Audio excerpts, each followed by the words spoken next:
Hello বিয়াস, সবাই কেমন আছেন? আজকে আবারও হাজির হলাম আপনাদের মাঝে নতুন একটি খবর নিয়ে। আজকের বিষয় হলো মা ছেলেকে খুন করেছেন।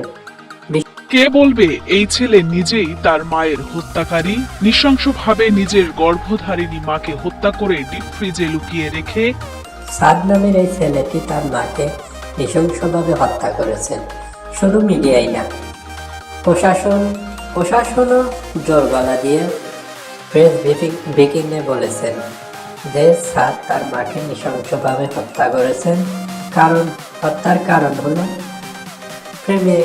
প্রেমের কারণে তার মায়ের কাছে টাকা চেয়েছিল, অনলাইনে জুয়া খেলে, ইত্যাদি ইত্যাদি। কিন্তু সম্পূর্ণ ঘটনাই ছিল মিথ্যা। হয়তো স্যার তার জবানবন্দিতে বলেছিল যে আমার মাকে আমি খুন করেছি, কিন্তু রিমান্ডে গেলে সবই অন্যরকম হয়ে যায়, এটা সবাই জানে। আসল ঘটনা হলো স্যারদের বাড়িতে এক ভাড়াটিয়া থাকে, মহিলা ভাড়াটিয়া। সেই ভাড়াটিয়াই আসলে সাদের মাকে নৃশংসভাবে হত্যা করেছেন। 5 মাসের ভাড়া এবং আরও অনৈতিক কাজের সাথে জড়িত থাকার কারণে সাদের মা তার সাথে বাগদণ্ডিতায় জড়িয়ে যায়। তারপর এক পর্যায়ে সাদের মাকে নৃশংসভাবে হত্যা করেন এই মহিলা।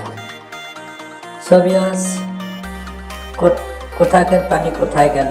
সারা বাংলাদেশ যখন এই ছেলেটিকে নিয়ে বদনাম করতেছিল, সারা মিডিয়া যখন তাকে নিয়ে অপবাদ দিচ্ছিল, কটূক্তি করছিল, তখন কিন্তু কেউ বুঝতে পারেনি, শুধুমাত্র একজন ছাড়া, সে হলো সাদের বড় ভাই। সাদের বড় ভাই তখন আদালতে রিট করে বসেন যে আমার ভাই এই কাজ করতেই পারে না। তখনই বিষয়টি মোড় ঘুরে যায়। আবার পুনরায় তদন্ত করা হয় এবং তদন্তে পেরিয়ে আসে আসল রহস্য। এই হত্যাকাণ্ডের সাথে জড়িত থাকার কোনো রকম আলামত বা কোনো সাক্ষ্য প্রমাণই তাদের এগেনস্টে পাওয়া যায় না। মর্মাহত যেই সন্তান, আর আমি একটা আলিম মানুষ, এলাকার সুনামধন্য ব্যক্তি, মানে আমার অত্যন্ত মানক্ষুণ্ণ করা হচ্ছে এই ব্যাপারে। কমেন্টে জানাবেন। ধন্যবাদ সবাইকে।